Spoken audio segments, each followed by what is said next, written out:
ನಮ್ಮ ಮುಂದಿನ ಸಂವಾದದ ವಿಷಯ ಭಕ್ತಿ ಮತ್ತು ಶಕ್ತಿ. ಮುಜರಾಯಿ ಇಲಾಖೆ ಭವಿಷ್ಯದ ಯೋಜನೆಗಳೇನು, ಸಾರಿಗೆ ಇಲಾಖೆಯ ಯೋಜನೆ, ಮಹಿಳೆಯರ ಸುರಕ್ಷತೆಗೆ ಕೈಗೊಂಡಿರುವಂತಹ ಅಗತ್ಯ ಮುನ್ನೆಚ್ಚರಿಕಾ ಕ್ರಮಗಳು, ಯೋಜನೆಗಳು, ಈ ಬಗ್ಗೆ ಸಂವಾದವನ್ನ ಮಾಡ್ತಾ ಇದ್ದೀವಿ. ಸಂವಾದದಲ್ಲಿ ಪಾಲ್ಗೊಳ್ಳೋದಕ್ಕೆ ಬಂದಿದ್ದಾರೆ ಕರ್ನಾಟಕ ರಾಜ್ಯ ಸರ್ಕಾರದ ಸಾರಿಗೆ ಮತ್ತು ಮುಜರಾಯಿ ಇಲಾಖೆ ಸಚಿವರು ಶ್ರೀ ರಾಮಲಿಂಗಾರೆಡ್ಡಿ ಅವರು. ದಯಮಾಡಿ ವೇದಿಕೆ ಮೇಲೆ ಬರಬೇಕು.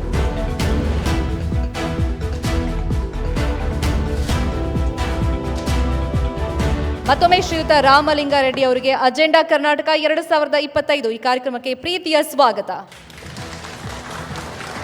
ಭಕ್ತಿ ಮತ್ತು ಶಕ್ತಿ ಸಂವಾದವನ್ನು ನಡೆಸಿಕೊಡ್ತಾರೆ ನಮ್ಮ ಸೀನಿಯರ್ ಆಂಕರ್ ನವಿತಾ ಜೈನ್. ಅವರು ನಮಸ್ಕಾರ, ನಾನು ನವಿತಾ ಜೈನ್. ನಮ್ಮದು ಜಾತ್ಯತೀತ ರಾಷ್ಟ್ರ. ಇಲ್ಲಿ ನಾವು ನಂಬಿಕೆ, ಭಕ್ತಿ, ದೇವರು, ದೇವಸ್ಥಾನಕ್ಕೆ ಎಷ್ಟು ಪ್ರಾಮುಖ್ಯತೆಯನ್ನು ಕೊಡ್ತೇವೋ, ಕಾಯಕವೇ ಕೈಲಾಸ ಅಂತ ಹೇಳಿ ನಮ್ಮ ಕೆಲಸ ಕಾರ್ಯಗಳಿಗೂ ಕೂಡ ಅಷ್ಟೇ ಮಹತ್ವವನ್ನು ಕೊಡ್ತೇವೆ. ಇಂತಹ ಸಂದರ್ಭದಲ್ಲಿ ನಮ್ಮ ಇವತ್ತಿನ ಈ ಸಂವಾದದಲ್ಲಿ ನಾವಿವತ್ತು ಒಂದು ಭಕ್ತಿ, ಭಗವಂತ ಹಾಗೆಯೇ ಭಕ್ತರು ಇವರ ಸಂಪರ್ಕ ಕೊಂಡಿಯಾಗಿರುವಂತಹ ಎರಡು ಇಲಾಖೆಗಳು, ಒಂದು ಮುಜರಾಯಿ ಇಲಾಖೆ, ಅದೇ ರೀತಿಯಾಗಿ ಸಾರಿಗೆ ಇಲಾಖೆ. ಯಾಕೆ ಈ ಎರಡು ಇಲಾಖೆಗಳು ಆಡಳಿತದ ಪ್ರಮುಖ ಇಲಾಖೆಗಳು ಪ್ರಮುಖ ಪಾತ್ರವನ್ನು ವಹಿಸುತ್ತೆ? ಈಗಾಗಲೇ ಮುಜರಾಯಿ ಇಲಾಖೆಯಲ್ಲಿ ಸಾಕಷ್ಟು ಕ್ರಾಂತಿಕಾರಕ ಬದಲಾವಣೆಗಳಾಗಿದೆ. ಅದೇ ರೀತಿಯಲ್ಲಿ ಸಾರಿಗೆ ಇಲಾಖೆಯಲ್ಲೂ ಕೂಡ ಶಕ್ತಿಯನ್ನು ನೀಡಲಾಗಿದೆ. ಎಲ್ಲಿ ಭಕ್ತಿ ಇರುತ್ತೋ ಅಲ್ಲಿ ಶಕ್ತಿ ಇದ್ದೇ ಇರುತ್ತೆ, ನಮಗೆ ಶಕ್ತಿ ಸಿಕ್ಕೇ ಸಿಗತ್ತೆ ಅನ್ನುವಂತಹ ನಂಬಿಕೆ ಜನರದ್ದು. ಅದು ಕೆಲಸದ ಕಾರ್ಯಗಳಲ್ಲಿ ಆಗಿರ್ಬೋದು ಅಥವಾ ದೇವರ ವಿಚಾರಗಳಲ್ಲಿ, ನಂಬಿಕೆಯ ವಿಚಾರಗಳಲ್ಲಿ ಆಗಿರಬಹುದು. ಹಾಗಾದರೆ ಮುಜರಾಯಿ ಇಲಾಖೆಗಳಲ್ಲಿ ತೆಗೆದುಕೊಂಡಂತಹ ದಿಟ್ಟ ನಿರ್ಧಾರಗಳು ಅದು ಸಾರ್ವಜನಿಕರ ಉಪಯೋಗಕ್ಕೆ ಯಾವ ರೀತಿಯಾಗಿ ಪರಿಣಾಮಕಾರಿಯಾಗಿ ಆಗಿದೆ, ಸಾರಿಗೆ ಇಲಾಖೆಯಲ್ಲಿ ತೆಗೆದುಕೊಂಡಂತಹ ನಿರ್ಧಾರಗಳು ಯಾವ ರೀತಿಯಾಗಿ ಸಬಲೀಕರಣದ ನಿಟ್ಟಿನಲ್ಲಿ ಹೆಜ್ಜೆಯನ್ನು ಹಾಕಿದೆ ಅನ್ನೋದ್ರ ಬಗ್ಗೆ ಮಾತನಾಡ್ತಾ ಹೋಗೋಣ. ಇದರ ಬಗ್ಗೆ ಮಾಹಿತಿಯನ್ನು ಕೊಡೋದಕ್ಕೆ, ಮಾತನಾಡೋದಕ್ಕೆ ನನ್ನ ಜೊತೆ ಇದೀಗ ಕರ್ನಾಟಕ ಸರ್ಕಾರದ ಮುಜರಾಯಿ ಇಲಾಖೆ ಹಾಗೆಯೇ ಸಾರಿಗೆ ಇಲಾಖೆಯ ಸಚಿವರಾಗಿರುವಂತಹ ಶ್ರೀ ರಾಮಲಿಂಗಾರೆಡ್ಡಿ ಅವರಿದ್ದಾರೆ. ಕಾರ್ಯಕ್ರಮಕ್ಕೆ ಸ್ವಾಗತ ಸರ್ ನಿಮಗೆ. ಮುಜರಾಯಿ ಇಲಾಖೆ ಅಂದರೆ ಭಕ್ತಿಯಿಂದನೇ ಮೊದಲು ನಾವು ಆರಂಭ ಮಾಡೋಣ ಸಂವಾದವನ್ನು. ಮುಜರಾಯಿ ಇಲಾಖೆಯಲ್ಲಿ ಅನೇಕ ಕ್ರಾಂತಿಕಾರಕ ಬದಲಾವಣೆಗಳು ಆಗ್ತಾ ಇದೆ. ದೇವಸ್ಥಾನ, ದೇವರು ಅನ್ನುವಂತಹ ವಿಚಾರಗಳಲ್ಲಿ ಪ್ರಮುಖವಾಗಿ ಈಗಾಗಲೇ ದೇವಸ್ಥಾನಗಳ ಆಸ್ತಿಯ ವಿಚಾರ ಅಂತ ಹೇಳಿ ಬಂದರೆ, ಆಸ್ತಿಯನ್ನು ಮತ್ತೆ ದೇವಸ್ಥಾನದ ಹೆಸರಿನಲ್ಲಿ ಅಥವಾ ಆ ಒಂದು ಯಾರಿಗೆ ಸೇರಬೇಕಾಗಿತ್ತು ಆ ಹೆಸರಿನಲ್ಲಿ ಸಾವಿರಾರು ಎಕರೆ ಜಾಗ ಒತ್ತುವರಿಯಾಗಿದ್ದನ್ನು ತೆಗೆದುಕೊಳ್ಳುವಂತಹ ಕೆಲಸ ಆಗಿದೆ. ಆದರೆ ಮುಂದೆ ಏನು ಅನ್ನುವ ಪ್ರಶ್ನೆ, ಅದನ್ನು ಪರಿಣಾಮಕಾರಿಯಾಗಿ ಬಳಕೆ ಮಾಡುವಂಥದ್ದು ಅಥವಾ ಅದನ್ನು ಇನ್ನೂ ಕೂಡ ಹಾಗೆ ಕಂಟಿನ್ಯೂ ಆಗಿ ಉಳಿಸಿಕೊಳ್ಳುವಂತಹ ಕೆಲಸ ಹೇಗೆ ಸಾಗ್ತಾ ಇದೆ? ಒಂದು ನಮ್ಮ ರಾಜ್ಯದಲ್ಲಿ ಮುಜರಾಯಿಗೆ ಸಂಬಂಧಪಟ್ಟಾಗೆ 34,000 ದೇವಸ್ಥಾನ ಇದೆಯಮ್ಮ. ಆಮೇಲೆ ಪ್ರೈವೇಟು ನಮ್ಮ ಸರ್ಕಾರಕ್ಕೆ ಸೇರದೇ ಇರತಕ್ಕಂಥ ಸುಮಾರು 1.5 ಲಕ್ಷಕ್ಕಿಂತಲೂ ಹೆಚ್ಚು ದೇವಸ್ಥಾನಗಳಿದೆ. ಅದು ನಮ್ಮ ವ್ಯಾಪ್ತಿಗೆ ಬರೋದಿಲ್ಲ. ನಮಗೆ ಬರ್ತಾ ಇರ್ತಕ್ಕಂಥದ್ದು 34,500 ಹತ್ತತ್ರ. ಅದರಲ್ಲಿ ಎ ಗ್ರೇಡ್ ಟೆಂಪಲ್ಸು 25 ಲಕ್ಷಕ್ಕಿಂತಲೂ ಹೆಚ್ಚು ಆದಾಯ ಇರತಕ್ಕಂಥ ದೇವಸ್ಥಾನಗಳು 205 ಇದೆ. ಆಮೇಲೆ 193 5 ಲಕ್ಷದಿಂದ 25 ಲಕ್ಷ ಆದಾಯ ಇರ್ತಕ್ಕಂಥದ್ದು, ಅದು ಬಿಗ್ ಗ್ರೇಡ್ ಅಂತ ಕರಿತೀವಿ. 5 ಲಕ್ಷಕ್ಕಿಂತಲೂ ಕಡಿಮೆ ಇರ್ತಕ್ಕಂಥದ್ದು ಸಿ ಗ್ರೇಡ್ ಅಂತ ಕರಿತೀವಿ. 34,000 ಇದೆ ಹತ್ತತ್ರ. ಆಮೇಲೆ ನಾನು ಹೊಸದಾಗಿ ಈ ಇಲಾಖೆ ವಹಿಸ್ಕೊಂಡಂಥ ಸಂದರ್ಭದಲ್ಲಿ ನಮ್ಮಲ್ಲಿ ಏನಾಗಿತ್ತು, ಸಾಕಷ್ಟು ನಮ್ಮಲ್ಲಿ ಅರ್ಚಕರು ಅಷ್ಟೇ ಸಂಖ್ಯೆಯಲ್ಲಿದ್ದಾರೆ. ಅವರಿಗೆ ಅರ್ಚಕರು ಅನುವಂಶಿಕ ಅರ್ಚಕರು ಅಂದರೆ ಸೀಕ್ರೆಟ್ ಟೆಂಪಲ್ಸಲ್ಲಿ ಅವ್ರಿಗೆ ಸ್ಯಾಲ್ರೀಸ್ ಕೊಡೋದಿಲ್ಲ.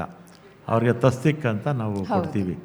ಅದು ತಸ್ತಿಕ್ ಅಂದರೆ ಸಂಬಳ ಅಲ್ಲ, ದೇವಸ್ಥಾನಕ್ಕೆ ಪೂಜೆ ಮಾಡೋದಕ್ಕೆ ಕಡ್ಡಿ, ಕರ್ಪೂರ, ಹಣ್ಣು ಈ ಥರದಕ್ಕೆ ಅಂತ ಕೊಡ್ತೀವಿ ಅಷ್ಟೇ. ಅಲ್ಲಿ ಕೆಲಸ ಮಾಡುವಂಥ, ಅಲ್ಲಿ ಅಂದರೆ ಪೂಜೆ ಮಾಡುವಂಥ ನೌಕರರು ಅಂದರೆ ಅರ್ಚಕರಿಗೆ ಏನಾದರೂ ಮಾಡಬೇಕು ಅಂದಾಗ ಪ್ರಾಕ್ಟಿಕಲಾಗಿ ಅಲ್ಲಿ ಏನೂ ಇರಲಿಲ್ಲ. ಆಮೇಲೆ ನಾನು ಅವರಿಗೆ ರಿಫಾರ್ಮ್ಸು ಸಾಕಷ್ಟು ತರೋಕ್ಕೆ ಪ್ರಯತ್ನ ಮಾಡಿದೆ. ಅವರು ಸತ್ತೋದಾಗ ದಫನ್ಗೂ ಕೂಡ ಕಾಸು ಕೊಡ್ತಿರಲಿಲ್ಲ. ಅವ್ರಿಗೆ 2 ಲಕ್ಷ ರೂಪಾಯಿ ಕೊಡೋದು, ಅವರ ಮಕ್ಕಳಿಗೆ ಪ್ರತಿ ವರ್ಷ 5,000ದಿಂದ 1 ಲಕ್ಷ ರೂಪಾಯಿವರೆಗೂ ಕೂಡ ಅವರ ಮಕ್ಕಳ ವಿದ್ಯಾಭ್ಯಾಸಕ್ಕೆ ಹಣ ಕೊಡುವಂಥದ್ದು. ಮತ್ತು ಆನುವಂಶಿಕ ಅರ್ಚಕರು ವಯಸ್ಸಾಗಿರುತ್ತೆ ಅಥವಾ ಪೂಜೆ ಮಾಡೋಕ್ಕಾಗಲ್ಲ, ಅವರ ವಾರಸುದಾರ ನೇಮಕ ಮಾಡೋಕ್ಕಾಗ್ತಿರ್ಲಿಲ್ಲ, ಅದನ್ನು ಕೂಡ ಮಾಡಿಕೊಟ್ಟಿದ್ದೀನಿ. ಮತ್ತು ನಮ್ಮ ಇದರಲ್ಲಿ ದೇವಸ್ಥಾನಗಳಲ್ಲಿ ಈ ಪ್ಲಾಸ್ಟಿಕ್ಕು ಪ್ಲಾಸ್ಟಿಕ್ ಬಳಕೆ ಆಗಸ್ಟ್ 15ರಿಂದ ಹೋದ ತಿಂಗಳೇ ಇದು ತೊಗೊಂಡ್ವಿ, ಡಿಸಿಷನ್ ತೊಗೊಂಡ್ವಿ. ಆದರೆ ಸಮಯ ಬೇಕಲ್ಲ, ಯಾಕಂದರೆ ಸಾಕಷ್ಟು ಸ್ಟಾಕ್ ಮಾಡ್ಕೊಂಡಿರ್ತಾರೆ ದೇವಸ್ಥಾನದಲ್ಲೂ ಕೂಡ. ಆಗ ಆಗಸ್ಟ್ 15ರಿಂದ ಅದನ್ನು ಬ್ಯಾನ್ ಮಾಡ್ತಾಯಿದ್ದೀವಿ ದೇವಸ್ಥಾನಗಳಲ್ಲಿ. ಮತ್ತು ಹಿರಿಯ ನಾಗರಿಕರಿಗೆ ನೇರವಾಗಿ ಹೋಗುವ. ಅದರ ಈಗ ನಿರ್ವಹಣೆ ಹೇಗಾಗುತ್ತೆ? ಯಾಕಂದರೆ ನೀವೇ ಹೇಳಿದ ಹಾಗೆ ಈ ಹಿಂದೆ ಇದ್ದಂತಹ ಪ್ಲಾಸ್ಟಿಕ್ಗಳಲ್ಲಿ ಯಾವುದು ಬಾಟಲ್ಗಳಾಗಿರ್ಬೋದು ಬೇರೆ ಅದರ ಉಪಯೋಗ ಆಗಬಹುದು ಆ ಸಂದರ್ಭಗಳಲ್ಲಿ, ಆ ನಂತರ ಇಲ್ಲ ಅನ್ನುವಂಥದ್ದು ಹೊಸದಾಗಿ ಅಂತ ಹೇಳಿ. ಬಟ್ ಅನುಷ್ಠಾನ ಹೇಗೆ, ಎಷ್ಟು ಕಷ್ಟ ಇದೆ, ಚಾಲೆಂಜಸ್ ಇದೆ? ದೇವಸ್ಥಾನದ ವ್ಯಾಪ್ತಿನಲ್ಲಿ, ದೇವಸ್ಥಾನದ ಆಚೆ ನಾನೇನು ಮಾಡೋಕ್ಕಾಗಲ್ಲ. ನಮ್ಮ ದೇವಸ್ಥಾನದಲ್ಲಿ ಬಳಸಬಾರ್ದು ಅಂತ ತೀರ್ಮಾನ ತೊಗೊಂಡಿದ್ದೀವಿ. ಅದನ್ನು ಕಾರ್ಯಗತ ಮಾಡ್ತೀವಿ, ಅದರಲ್ಲೇನು ಎರಡನೇ ಮಾತಿಲ್ಲ. ಆಮೇಲೆ ಭಾಳ ಮುಖ್ಯವಾಗಿ ನಮಗೆ ಹಿಂದೆ ಲಕ್ಷಾಂತರ ಎಕರೆ ಇತ್ತು ದೇವಸ್ಥಾನಗಳಿಗೆ. ಲ್ಯಾಂಡ್ ರಿಫಾರ್ಮ್ ಆ್ಯಕ್ಟಲ್ಲಿ ಅದೇ ಇದು ಉಳುವನಿಗೆ ಭೂಮಿ ಇದರಲ್ಲಿ ಹೋಯಿತು. ಈಗಲೂ ಕೂಡ 36,000 ಎಕರೆ ನಮ್ಮ ದೇವಸ್ಥಾನಕ್ಕೆ ಸಂಬಂಧಪಟ್ಟ ದೇವಸ್ಥಾನಗಳು ಇದು ಜಮೀನಿತ್ತು. ಅದರಲ್ಲಿ ಈಗ ಬರೀ ಕೇವಲ 3,000 ದೇವಸ್ಥಾನದ ಹೆಸರಲ್ಲಿತ್ತು. ಆಮೇಲೆ ನಾನು ಮಂತ್ರಿ ಆದಮೇಲೆ ಅದನ್ನು ದೇವಸ್ಥಾನದ ಹೆಸರಿಗೆ ಈಗಾಗಲೇ 15,000 ಎಕರೆ ಮಾಡ್ತಿದ್ದೀವಿ. ಇನ್ನೂ 20,000 ಎಕರೆ ಮಾಡಬೇಕು. ಆಮೇಲೆ ನಮ್ಮಲ್ಲಿ ಈ ಕೆಲವು ದೊಡ್ಡ ದೊಡ್ಡ ದೇವಸ್ಥಾನಗಳಿದೆ. ಈಗ ಉದಾಹರಣೆಗೆ ಹುಲಿಗಮ್ಮ ಟೆಂಪಲ್ ಅಂತ ಬರುತ್ತೆ. ಒಂದು ವರ್ಷಕ್ಕೆ 80 ಲಕ್ಷ ಜನ ಹೋಗ್ತಾರೆ. ನಾನು ಪ್ರಜಾವಾಣಿನಲ್ಲಿ ಒಂದು ಆರ್ಟಿಕಲ್ ಓದಿದ್ದೆ, ಅಲ್ಲಿ ಏನು ಫೆಸಿಲಿಟೀಸ್ ಇಲ್ಲ ಅಂತ. ನಾನು ಹೊಸದಾಗಿ ಮಂತ್ರಿ ಆದಾಗ ಆಮೇಲೆ ನಾನು ಅಲ್ಲಿಗೆ ಹೋದೆ. ಅಲ್ಲಿ ಲಕ್ಷಗಟ್ಟಲೆ ಸೇರ್ತಾರೆ. ಹುಣ್ಣಿಮೆ ದಿನ ಅಂತೂ 5 ಲಕ್ಷ 6 ಲಕ್ಷ ಜನ ಬರ್ತಾರೆ. ಒಟ್ಟು ಒಂದು ವರ್ಷಕ್ಕೆ 80 ಲಕ್ಷ ಜನ ಸೇರ್ತಾರೆ. ಅಲ್ಲಿರ್ತಕ್ಕಂಥ ಟಾಯ್ಲೆಟ್ಸ್ 100 ಕೂಡ ಇಲ್ಲ. ಆಮೇಲೆ ಎಲ್ಲ ಬೀದಿಯಲ್ಲೇ ಮಲ್ಕೊಂಡಿರ್ತಾರೆ. ಅದಕ್ಕೆ ಪ್ರಾಧಿಕಾರ ಮಾಡಿಸ್ದೆ. ಪ್ರಾಧಿಕಾರ ಮಾಡಿ ಈಗ ಡೆವಲಪ್ಮೆಂಟ್ ವರ್ಕ್ಸು ಈಗ ಸ್ಟಾರ್ಟ್ ಮಾಡಿದ್ದೀವಿ. ಇನ್ನೊಂದು 2-3 ವರ್ಷದಲ್ಲಿ, ಇವತ್ತೇ ಆಗುತ್ತೆ ಅಂತ ಹೇಳಲ್ಲ, 2-3 ವರ್ಷದಲ್ಲಿ ಸುಮಾರು 70-80 ಲಕ್ಷ ಜನಕ್ಕೂ ಕೂಡ ನಾವು ಅನುಕೂಲ ಮಾಡೋಕ್ಕಾಗದೇ ಕೂಡ ಸಾಕಷ್ಟು ಸಂಖ್ಯೆಯಲ್ಲಿ ಬರ್ತಕ್ಕಂಥವ್ರಿಗೆ ಶೌಚಾಲಯಗಳು ಮತ್ತು ಉಳ್ಕೊಳ್ಳೋದಕ್ಕೆ ಜಾಗ, ಮತ್ತು ಜಾನುವಾರುಗಳಲ್ಲಿ ಬರ್ತಾರೆ, ಮತ್ತು ವಾಟರ್ ಸಪ್ಲೈ, ಸ್ಯಾನಿಟ್ರಿ ಇದೆಲ್ಲ ಕೂಡ ಮಾಡೋಕ್ಕೆ ಅದನ್ನು ಕೂಡ ಮಾಸ್ಟರ್ ಪ್ಲ್ಯಾನ್ ಮಾಡಿ ಅನುಮೋದನೆ ಕೂಡ ಕೊಟ್ಟಿದ್ದೀನಿ. ಮೊನ್ನೆ ಕುಕ್ಕೆ ಸುಬ್ರಹ್ಮಣ್ಯಕ್ಕೆ ಹೋಗಿದ್ದೆ. ಅಲ್ಲಿ ಸುಮಾರೊಂದು ಸಾಕಷ್ಟು ಹಣ ಇದೆ. 7-8 ವರ್ಷದಿಂದ ಏನು ಡೆವಲಪ್ಮೆಂಟ್ ಮಾಡಿಲ್ಲ. 1 ಕೋಟಿ ಜನ ಬರ್ತಾರೆ. ನಾನು ಹೋದ ವರ್ಷ 1 ಕೋಟಿ ಜನ ಬಂದಿದ್ದಾರೆ. ಆದರೆ 1 ಕೋಟಿ ಜನ ಬರ್ತಾರೆ, ಅಷ್ಟೇ ಅಲ್ಲಿ ನಾವು ಫೆಸಿಲಿಟೀಸ್ ಇಲ್ಲ. ಮೊನ್ನೆ ಮಾಸ್ಟರ್ ಪ್ಲ್ಯಾನ್ ಅವ್ರಿಗೂ ಕೂಡ ಅಪ್ರೂವ್ ಮಾಡಿಕೊಟ್ಟೆ. ಇನ್ನೊಂದು 2 ವರ್ಷದಲ್ಲಿ ಅಲ್ಲೂ ಕೂಡ ಈಗ ಒಂದು 600 ರೂಮ್ ಇದೆ. ಇನ್ನೂ 1,000 ರೂಮ್ ಕಟ್ತಾರೆ. ಮತ್ತು ಬರೀ 800 ಜನ ಕೂತ್ಕೊಂಡು ಊಟ ಮಾಡುವಂಥದ್ದು ಅವಕಾಶ ಇದೆ. 5,000 ಜನ ಊಟ ಮಾಡ್ಬೋದು ಅಂತಲಿಗೆ, ಆ ಥರದ್ದು. ಮತ್ತು ಫೆಸಿಲಿಟೀಸ್ ಎಲ್ಲ ಸಾಕಷ್ಟು ಕೊಡೋದಕ್ಕೆ ರಸ್ತೆ ಇದೆಲ್ಲ ಕೂಡ ಅಲ್ಲೂ ಕೂಡ ಪ್ರಾಧಿಕಾರ ಇಲ್ಲ, ಅಲ್ಲಿ ಮಾಡಿದ್ವಿ. ಆಮೇಲೆ ಚಾಮುಂಡಿ ಬೆಟ್ಟಕ್ಕೆ 50 ಲಕ್ಷ ಜನ ಹೋಗ್ತಾರೆ ಪ್ರತಿ ವರ್ಷ. ಅಲ್ಲಿ ಈ ವ್ಯವಸ್ಥಾಪನಾ ಸಮಿತಿ ಅಂತಿರುತ್ತೆ. ವ್ಯವಸ್ಥಾಪನಾ ಸಮಿತಿ ಅಂದರೆ ಅಲ್ಲಿ ಏನು ಅವರು ಇದಿರೋದಿಲ್ಲ, ಏನು ಅಧಿಕಾರ ಇದ್ದರೂ ಕೂಡ ತಗೊಳ್ಳುವಂಥ ಶಕ್ತಿ ಇರೋದಿಲ್ಲ. ಅದಕ್ಕೆ ಪ್ರಾಧಿಕಾರ ಮಾಡಿದ್ದೀವಿ. ಅದಕ್ಕೆ ಮುಖ್ಯಮಂತ್ರಿಗಳೇ ಅದಕ್ಕೆ ಚೇರ್ಮನ್ ಆಗಿದ್ದಾರೆ. ಅಲ್ಲೂ ಕೂಡ ಇನ್ನೊಂದು 2-3 ವರ್ಷದಲ್ಲಿ ಈಗಾಗಲೇ ಕೆಲಸಗಳು ಅನುಮೋದನೆ ಎಲ್ಲ ಕೊಟ್ಟಿದ್ದೀವಿ, ಪ್ರಾರಂಭ ಆಗುತ್ತೆ. ಮತ್ತು ಮಲೆ ಮಹದೇಶ್ವರ ಫಸ್ಟು ಪ್ರಾಧಿಕಾರ ಆಗಿದ್ದು ಮಲೆ ಮಹದೇಶ್ವರ ಬೆಟ್ಟ. ಈಗ 10 ವರ್ಷದಲ್ಲೂ ಸಾಕಷ್ಟು ಅಭಿವೃದ್ಧಿ ಆಗಿದೆ. ಅದೇ ರೀತಿ ಘಾಟಿ ಸುಬ್ರಹ್ಮಣ್ಯನೂ ಅಷ್ಟೇ, ದೊಡ್ಡಾಪುರದಲ್ಲಿ ಅಲ್ಲೂ ಏನೇನೂ ಫೆಸಿಲಿಟೀಸ್ ಇಲ್ಲ. ಅಲ್ಲೂ ಕೂಡ ಪ್ರಾಧಿಕಾರ ಮಾಡಿದ್ದೀವಿ. ಹಣ ಅವ್ರ ಹತ್ರನೇ ಇತ್ತು, ಸರ್ಕಾರನೂ ಕೊಡುತ್ತೆ. ಈ ರೀತಿ ಹೆಚ್ಚು ಜನ ಈಗ ಇದರಲ್ಲಿ ರೇಣುಕಾ ಯಲ್ಲಮ್ಮ ಟೆಂಪಲ್ 1 ಕೋಟಿ ಜನ ಹೋಗ್ತಾರೆ. 5 ರಾಜ್ಯಗಳಿಂದ ಹೋಗ್ತಾರೆ. ಫೆಸಿಲಿಟೀಸ್ ಏನೇನೂ ಇಲ್ಲ. ಅದಕ್ಕೆ ಒಂದು ಮಾಸ್ಟರ್ ಪ್ಲ್ಯಾನ್ ಮಾಡಿ ಸುಮಾರು ಒಂದು 250 ಕೋಟಿಗೆ ಅನುಮೋದನೆ ಕೊಟ್ಟಿದ್ದೀವಿ. 250 ಕೋಟಿಗೆ ಅನುಮೋದನೆ ಕೊಟ್ಟಿದ್ದೀವಿ. ಒಂದು 2 ವರ್ಷದಲ್ಲಿ ಹೆಚ್ಚು ಜನ ಬರ್ತಾರಲ್ಲ, ಆ ಥರದ ದೇವಸ್ಥಾನಗಳ ಚಿತ್ರಣನೇ ಬದಲಾವಣೆ ಆಗುತ್ತೆ. ಅಂದರೆ ಜನಕ್ಕೆ ಅಲ್ಲಿ ಭಕ್ತಾದಿಗಳು ಹೋದಂಥ ಸಂದರ್ಭದಲ್ಲಿ ಅವರು ಚೊಕ್ಕಟವಾಗಿರಬೇಕು, ಮತ್ತು ಉಳ್ಕೊಳ್ಳೋಕೆ ಜಾಗ ಇರಬೇಕು. ಮತ್ತು ಇದರಲ್ಲಿ ಘಾಟಿ ಸುಬ್ರಹ್ಮಣ್ಯ ಮತ್ತು ಕುಕ್ಕೆ ಸುಬ್ರಹ್ಮಣ್ಯದಲ್ಲಿ ಸರ್ಪ ಸಂಸ್ಕಾರ ಅಂತ ಅದಕ್ಕೋಸ್ಕರನೇ ಹೋಗ್ತಾರೆ. ಅಲ್ಲಿ ಫೆಸಿಲಿಟೀಸ್ ಇದೆ, ತೀರಾ ಕಡಿಮೆ. ಅದಕ್ಕೆಲ್ಲ ಕೂಡ ಈಗ ಫೆಸಿಲಿಟೀಸ್ ಎಲ್ಲ ಕೂಡ ಮಾಡ್ತಾ ಇದ್ದೀವಿ. ಅದನ್ನು ಉಳಿಸಿಕೊಳ್ಳುವಂತಹ ನಿಟ್ಟಿನಲ್ಲಿ ಏನು ಕೆಲಸ ಕಾರ್ಯಗಳಾಗಬೇಕಾಗಿದೆ? ಯಾಕಂದ್ರೆ ಜಾಗವನ್ನು ನೀವೀಗ ಒತ್ತುವರಿ ಆದಂತಹ ಜಾಗವನ್ನು ಉಳಿಸಿಕೊಂಡಿದ್ದೀರಿ, ಬಟ್ ಶಾಶ್ವತವಾದಂತಹ ಈಗ 15,000 ಜಾಗ ನಮ್ಮ ದೇವಸ್ಥಾನದ ಹೆಸರಿಗೆ ಇಂಡೀಕರಣ ಮಾಡಿಸಿದ್ದೀನಿ. ಇನ್ನು 20,000 1 ವರ್ಷ ಟಾರ್ಗೆಟ್ ಕೊಟ್ಟಿದ್ದೀನಿ. 1 ವರ್ಷದೊಳಗಡೆ ಅಷ್ಟು ಅಂದರೆ 36,000 ಎಕರೆ ಕೂಡ ನಮ್ಮ ದೇವಸ್ಥಾನದ ಹೆಸರಿಗೆ ಬರುತ್ತೆ. ಮತ್ತು ಇನ್ನೊಂದು ಇಲ್ಲಿ ಸಾಕಷ್ಟು ಜನ ಇದ್ದಾರೆ, ಈ ನಮ್ಮ ಹಿಂದೂ ದೇವಸ್ಥಾನಗಳ ಹಣವನ್ನು Exactly. ಮಸೀದಿ ಆ ಪ್ರಶ್ನೆ ಕೇಳೋಳಿದ್ದೆ ನಾನು. ಆಮೇಲೆ ಚರ್ಚಿಗೆ ಕೊಡ್ತಾರೆ ಅಂತ ಅಪಪ್ರಚಾರ ಮಾಡ್ತಾರೆ. ಶ್ವೇತಪತ್ರ ಹೊರಡಿಸಿ ಅಂತ ಕೇಳ್ತಾರೆ. ಪ್ರಾಕ್ಟಿಕಲ್ ಆಗಿ ಈ ಒಂದು ರಾಜ್ಯ ಧಾರ್ಮಿಕ ಪರಿಷತ್ತು ಕಾಯ್ದೆ ಜಯೇಶ್ ಪಟೇಲ್ ತಂದರು ಚೀಫ್ ಮಿನಿಸ್ಟರ್ ಇದ್ದಾಗ. ಆದರೆ ಅದು ಇಂಪ್ಲಿಮೆಂಟ್ ಮಾಡಲಿಲ್ಲ, ಕಾರ್ಯಗತಕ್ಕೆ ತರಲಿಲ್ಲ. 2003ರಲ್ಲಿ ಎಸ್.ಎಂ. ಕೃಷ್ಣ ಅವರು ಇದ್ದಾಗ ಅದನ್ನು ಕಾರ್ಯಗತ ಮಾಡಿದ್ರು. ಅಂದರೆ ಆ್ಯಕ್ಟು ಜಾರಿಗೆ ಬಂತು.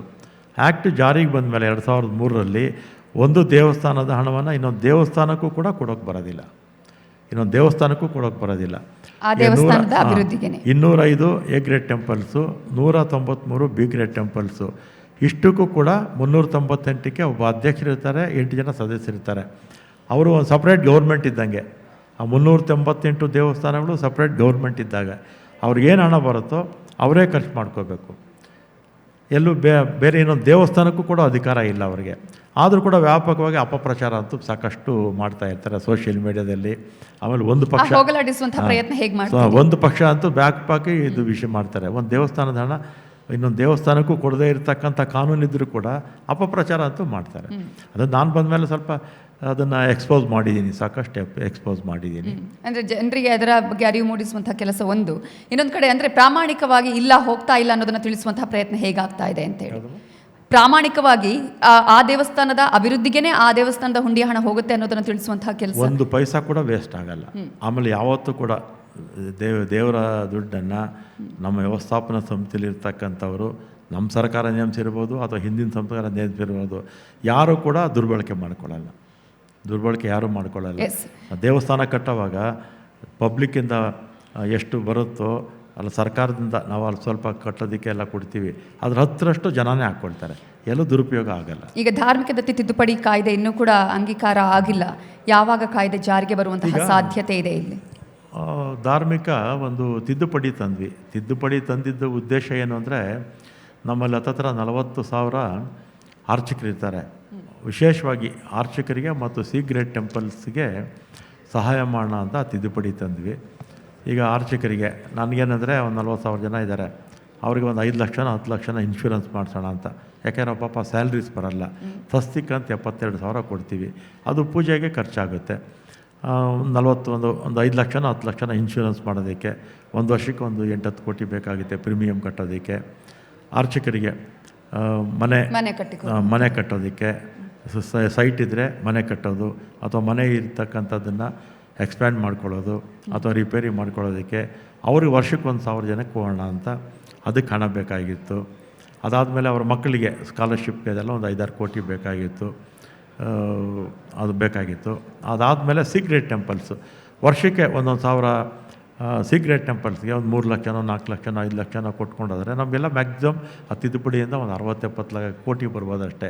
ಅದಕ್ಕಿಂತ ಏನು ಜಾಸ್ತಿ ಏನು ಬರೋದಿಲ್ಲ. ಆದರೆ ಸರ್ಕಾರ ಯಾವಾಗ ಬೇಕಾದ್ರೂ ಕೊಡ್ಬೋದು, ನಮಗೆ ಹೆಚ್ಚುವರಿಯಾಗಿ ಕೊಡ್ಬೋದು. ಆ ತಿದ್ದುಪಡಿ ಅಸೆಂಬ್ಲಿನಲ್ಲಿ ಎಲ್ಲರೂ ಅಪ್ರೂವ್ ಮಾಡಿದ್ರು, ಎಲ್ಲ BJP ಅವರು ಅಪ್ರೂವ್ ಮಾಡಿದ್ರು. ಅಪ್ಪರ್ ಹೌಸ್ ಹೋಗೋಷ್ಟರಲ್ಲಿ BJP ಪಕ್ಷದ ಅಧ್ಯಕ್ಷರು ನೆಗೆಟಿವ್ ಆಗಿ ಮಾತಾಡಿದ್ರು ಅಂತೇಳಿ ಅಪ್ಪರ್ ಹೌಸಲ್ಲಿ ವಿರೋಧ ಮಾಡಿದ್ರು. ಆದರೆ ಅಸೆಂಬ್ಲಿನಲ್ಲಿ ಮತ್ತೆ ಅದನ್ನು ತಂದು ಪಾಸ್ ಮಾಡಿದ್ವಿ. ಗವರ್ನರ್ ಅವರು 2 ಸಲ ವಾಪಸ್ ಕಳಿಸಿದ್ರು. ಮತ್ತು ಅದನ್ನು ನಮ್ಮ ಚೀಫ್ ಮಿನಿಸ್ಟ್ರು ಈಗ ಪ್ರಧಾನಮಂತ್ರಿಗಳಿಗೆ ಕಳಿಸಿದ್ದಾರೆ. ಆ ಬಿಲ್ ಅಪ್ರೂವ್ ಆದರೆ ಸಿ ಗ್ರೇಡ್ ಟೆಂಪಲ್ಸ್ ಅಭಿವೃದ್ಧಿ ಆಗುತ್ತೆ. ಬೇಗ ಅಪ್ರೂವ್ ಆಗುವಂಥ ನಿರೀಕ್ಷೆ ಇದೆ. ಅರ್ಚಕರ ಮಕ್ಕಳಿಗೆ ಅವ್ರ ಕುಟುಂಬಕ್ಕೆ ಅನುಕೂಲ ಆಗುತ್ತೆ, ಅಷ್ಟೇ ಆಗೋದು. ಅವರು ಅರ್ಚಕರಿಗೆ ಏನು ಅನುಕೂಲ ಮಾಡಬಾರ್ದು, ಅವ್ರ ಮಕ್ಕಳು ಓದೋದಕ್ಕೆ ಸಹಾಯ ಮಾಡಬಾರ್ದು ಅಥವಾ ಸಿ ಗ್ರೇಡ್ ಟೆಂಪಲ್ಸ್ ಅಭಿವೃದ್ಧಿ ಆಗಬಾರ್ದು ಅನ್ನಂಗಿದ್ರೆ ಅವ್ರು ಮಾಡಲ್ಲ. ಭಕ್ತಿಯ ಜೊತೆಗೆ ಶಕ್ತಿ ಇಲ್ಲಿ ಸೇರಿಕೊಂಡಿದೆ. ಶಕ್ತಿ ದೊಡ್ಡ ಮಟ್ಟದ ಒಂದು ಕ್ರಾಂತಿಕಾರಕ ಹೆಜ್ಜೆಯನ್ನು ಇಟ್ಟಿದೆ. ಮಹಿಳಾ ಸಬಲೀಕರಣದ ವಿಚಾರ ಕೂಡ ಈಗಾಗಲೇ ಅನೇಕರು ದೇವಸ್ಥಾನಗಳು ಮಾತ್ರ ಅಲ್ಲ, ಕಾನ್ಫರೆನ್ಸ್ ಆಗಿರ್ಬೋದು, ಇತರೆ ಕೆಲಸ ಕಾರ್ಯಗಳು ಕೂಡ ಬಳಕೆ ಮಾಡ್ತಿದ್ದಾರೆ. ಆದರೆ ಇಂತಹ ಸಂದರ್ಭದಲ್ಲಿ ಶಕ್ತಿ ಯೋಜನೆಯ ಸಂದರ್ಭದಲ್ಲಿ ಈಗ ಒಂದಷ್ಟು ಕೆಲವು ಕಡೆಗಳಲ್ಲಿ ಬಸ್ಸೇ ಇಲ್ಲ ಅನ್ನುವಂತಹ ವಿಚಾರಗಳು ಕೇಳಿ ಬರ್ತಾ ಇದೆ. ಗ್ರಾಮೀಣ ಭಾಗದಲ್ಲಿ ಅಥವಾ ಉತ್ತರ ಕರ್ನಾಟಕ ಭಾಗದಲ್ಲಿ ನಮಗೆ ಯೂಸ್ ಆಗಿರುವ ಬಸ್ಗಳನ್ನು ಕೊಡ್ತಾರೆ ಅನ್ನುವಂತಹ ಮಾತುಗಳು ಕೂಡ ಕೇಳಿ ಬರ್ತಾ ಇದೆ. ನಾವು ನ್ಯೂಸ್ 18ನಲ್ಲಿ ನಮ್ಮೂರಲ್ಲಿ ನ್ಯೂಸ್ 18 ಕಾರ್ಯಕ್ರಮದಲ್ಲಿ ಅನೇಕ ಕಡೆಗಳಲ್ಲಿ ಗ್ರಾಮೀಣ ಭಾಗಗಳಲ್ಲಿ ಬಸ್ಸೇ ಇಲ್ಲ ಅನ್ನೋದನ್ನು ಕೂಡ ಸುದ್ದಿಯನ್ನು ನಾವು ಬಿತ್ತರಿಸಿದ್ವಿ. ಕೆಲವು ಕಡೆಗಳಲ್ಲಿ ಆಮೇಲೆ ಅದಕ್ಕೆ ರಿಯಾಕ್ಟ್ ಆಗಿ ನೀವು ಪ್ರತಿಕ್ರಿಯಿಸಿ ಅದಕ್ಕೆ ಬಸ್ಗಳನ್ನು ಹಾಕಿಸುವ ಕೆಲಸ ಕೂಡ ಮಾಡಿದ್ರಿ. ಸೊ ಗುರುತಿಸುವ ಕೆಲಸ ಹೇಗಾಗ್ತಾ ಇದೆ? 2013ರಲ್ಲಿ 24-25 ಸಾವಿರ ಬಸ್ ಇತ್ತಮ್ಮ. ಆಗ ನಾನು ಇದೇ ಟ್ರಾನ್ಸ್ಪೋರ್ಟ್ ಮಿನಿಸ್ಟರ್ ಆಗಿ 4 ವರ್ಷ 4 ತಿಂಗಳಿದ್ದೆ. ಆಮೇಲೆ ಮತ್ತೆ ಇದೇ ಇಲಾಖೆಗೆ ಈಗ ಮಿನಿಸ್ಟರ್ ಆಗಿದ್ದೀನಿ. ಈಗ 10 ವರ್ಷ ಆದರೂ ಕೂಡ 2013ರಲ್ಲಿ 24-25 ಸಾವಿರ ಬಸ್ ಇದ್ದಿದ್ದು, ಈಗಲೂ 24,025 ಬಸ್ ಇದ್ದಿದ್ದು. ಆದರೆ 10 ವರ್ಷದಲ್ಲಿ ಪಾಪ್ಯುಲೇಷನ್ ಎಷ್ಟಾಯಿತು? ಪಾಪ್ಯುಲೇಷನ್ ಜಾಸ್ತಿ ಆಗಿದೆ. ಆಮೇಲೆ ಬಸ್ಸಸ್ಸು ಸ್ಕ್ರ್ಯಾಪ್ ಆಗ್ತಾ ಇರುತ್ತೆ, ನಾವು ಹೊಸ ತಗೊಳ್ತಾ ಇರಬೇಕು. ಆಮೇಲೆ ನಾವು ಶಕ್ತಿ ಕಾರ್ಯಕ್ರಮ ಪ್ರಾರಂಭ ಮಾಡಿದಂಥ ಸಂದರ್ಭದಲ್ಲಿ ನಮ್ಮಲ್ಲಿ ಬಸ್ಸುಗಳ ಕೊರತೆ ಸ್ವಲ್ಪ ಇತ್ತು. ಆಮೇಲೆ ನಾನಾ ಕಾರಣಗಳಿಂದ ಬಸ್ಸಸ್ಸು ಕೊಂಡ್ಕೊಂಡಿರಲಿಲ್ಲ. BMTC ಒಂದು ಬಿಟ್ಟು ಇನ್ನು 3 ಕಾರ್ಪೊರೇಷನಲ್ಲಿ ಬಸ್ಸಸ್ ತೊಗೊಂಡಿರಲಿಲ್ಲ. ಆಮೇಲೆ ಸಾಲ ಇತ್ತು. ಇದರಿಂದ ನಮಗೆ ಸ್ವಲ್ಪ ಸಮಸ್ಯೆ ಆಯಿತು. ಆಗಲೂ ಕೂಡ ನಾವು ಈ ಶಕ್ತಿ ಕಾರ್ಯಕ್ರಮ ಪ್ರಾರಂಭ ಮಾಡಿದಾಗ ಈ ಶಕ್ತಿ ಕಾರ್ಯಕ್ರಮ ಇವ್ರು ಮಾಡೋದಿಲ್ಲ, ಎಲೆಕ್ಷನ್ ಆದಮೇಲೆ ನಿಲ್ಲಿಸ್ಬಿಡ್ತಾರೆ ಅಂತೆಲ್ಲ ಹೇಳಿದರು. ಆಮೇಲೆ ಶಕ್ತಿ ಕಾರ್ಯಕ್ರಮ ನಾವು ಪ್ರಾರಂಭ ಮಾಡಿದ್ವಿ. ಪ್ರಾರಂಭ ಮಾಡಿದ್ಮೇಲೆ 80 ಲಕ್ಷ ಜನ ಓಡಾಡ್ತಾಯಿದ್ರು ಪ್ರತಿದಿನ.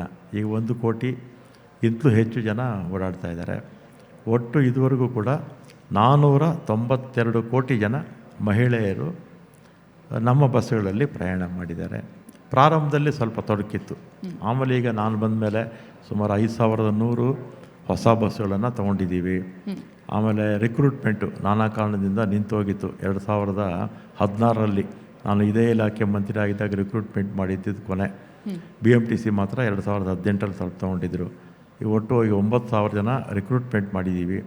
1000 ಜನ ಅನುಕಂಪದ ಆಧಾರದ ಮೇಲೆ ನಮ್ಮಲ್ಲಿ ಎಂಪ್ಲಾಯೀಸ್ ಹೋಗ್ತಾರಲ್ಲ ಅವರ ಮಕ್ಕಳಿಗೆ ಅಥವಾ ಅವರ ಅವಲಂಬಿತರಿಗೆ ಕೆಲಸ ಕೊಟ್ಟಿದ್ದೀವಿ. ಇವತ್ತು 10,000 ಜನ ಕೆಲಸಕ್ಕೆ ತೊಗೊಂಡು ಒಂದು 5100 ಬಸ್ಸು ತೊಗೊಂಡ್ಮೇಲೆ ಇನ್ನೂ 800 ಬಸ್ ಬರಬೇಕು ನಮಗೆ, ಎಲೆಕ್ಟ್ರಿಕಲ್ ಬಸ್ಸಸ್ಸು.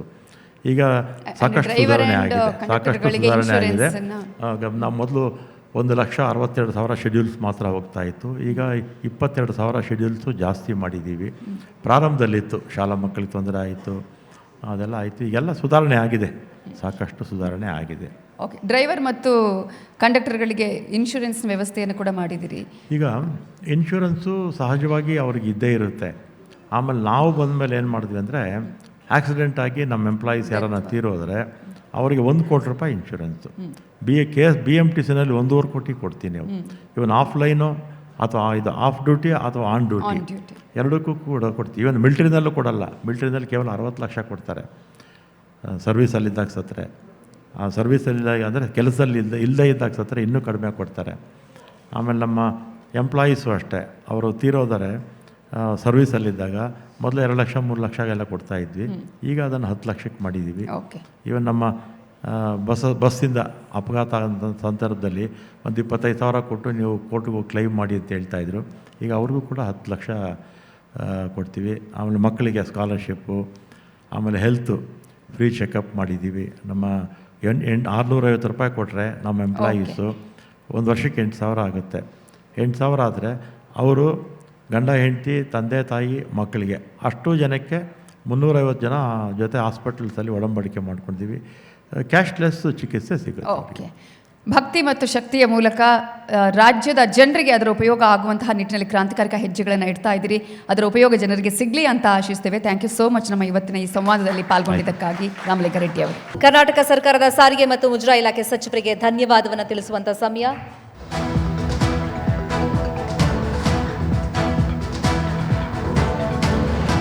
ಸಂವಾದದಲ್ಲಿ ಪಾಲ್ಗೊಂಡು ಮಾತನಾಡಿದಂತ ಶ್ರೀಯುತ ರಾಮಲಿಂಗಾರೆಡ್ಡಿ ಅವರಿಗೆ ಮತ್ತೊಮ್ಮೆ ಧನ್ಯವಾದಗಳು.